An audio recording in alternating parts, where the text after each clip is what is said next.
Double Chen Show. It's Mike. It's Dan.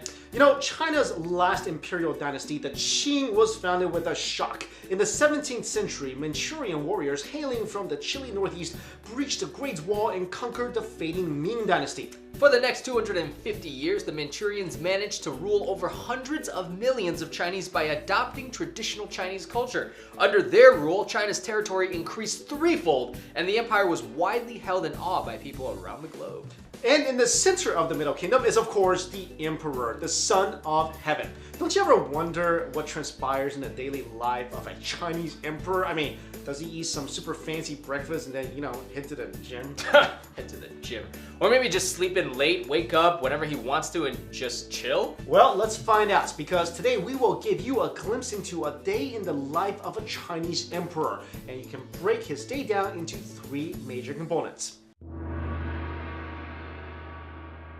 The first component, early risers and workers. The Manchu ethnic group, comprising but a tiny portion of China's massive population, went to great lengths to rule efficiently and harmoniously, ruling from the Forbidden City in China's northern capital of Beijing. Qing emperors led lives of painstaking diligence and are remembered for their personal discipline and measured dedication. At 5 a.m., the emperor rose to be dressed. His robes were selected in accordance with the varying seasons, months, occasions, and even different times of the day. Once dressed, the ruler would pray to Buddha, then spend his morning vigorously absorbing lessons in historical records passed down by his ancestors. Through constant learning, he aspired to streamline his own governance. At 7 a.m., the emperor finishes his studies and is off to breakfast. In accordance with Manchu custom, the Qing monarchs took two major meals daily, one in the morning, the other in the early afternoon, so kind of like me. Two major departments, the Office of Palatial Affairs and the Imperial Household Department,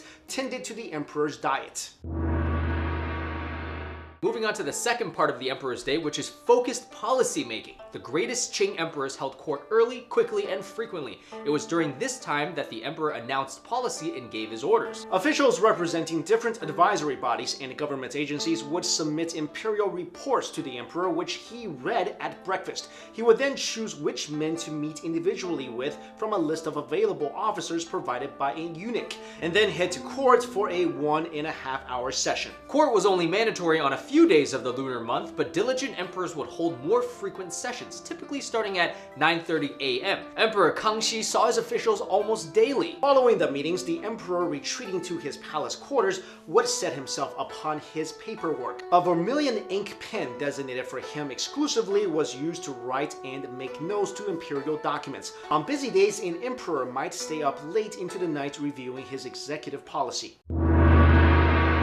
Moving on to the third part of the emperor's day, the meditative bearing.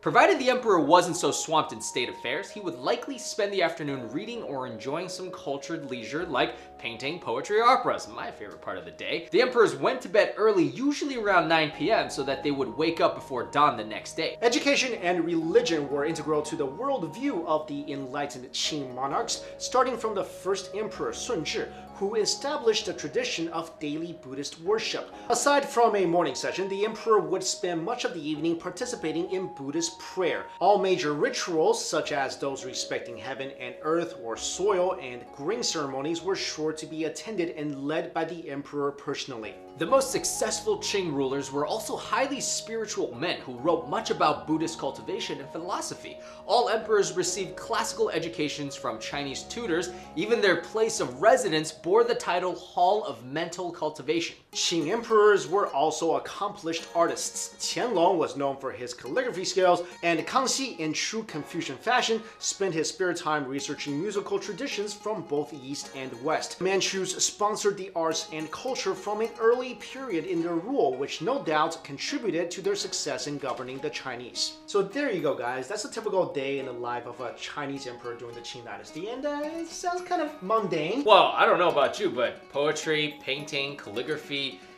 mental cultivation, sounds pretty awesome. Where's the workout? Where's the gym?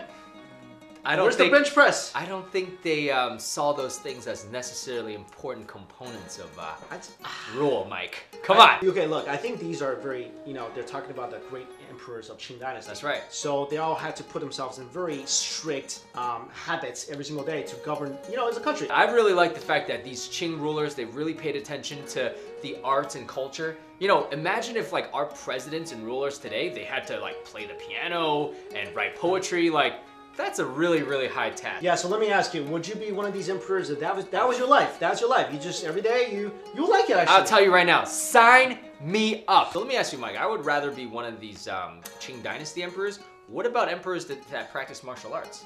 Oh, they practice martial arts. There's some that are really good martial artists.